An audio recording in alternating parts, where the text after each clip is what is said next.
الحمد لله رب العالمين الرحمن الرحيم مالك يوم الدين إياك نعبد وإياك نستعين اهدنا الصراط المستقيم صراط الذين أنعمت عليهم غير المغضوب عليهم ولا الضالين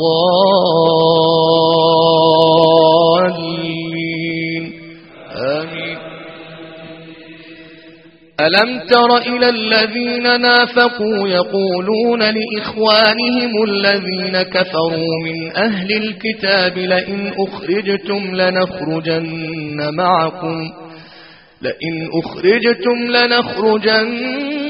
معكم ولا نطيع فيكم أحدا أبدا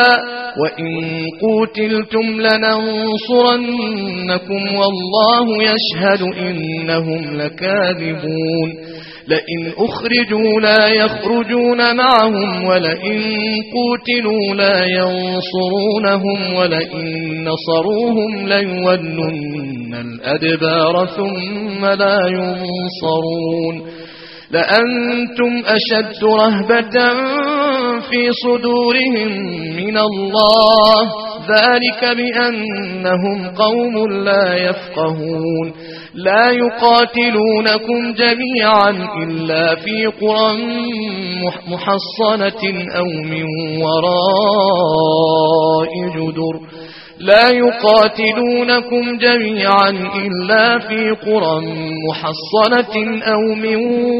وراء جدر بأسهم بينهم شديد تحسبهم جميعا وقلوبهم شتى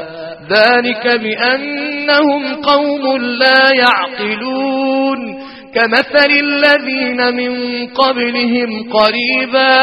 ذاقوا وبال أمرهم ولهم عذاب أليم كمثل الشيطان إذ قال للإنسان اكفر فلما كفر قال إني بريء منك إني أخاف الله رب العالمين فكان عاقبتهما أنهما في النار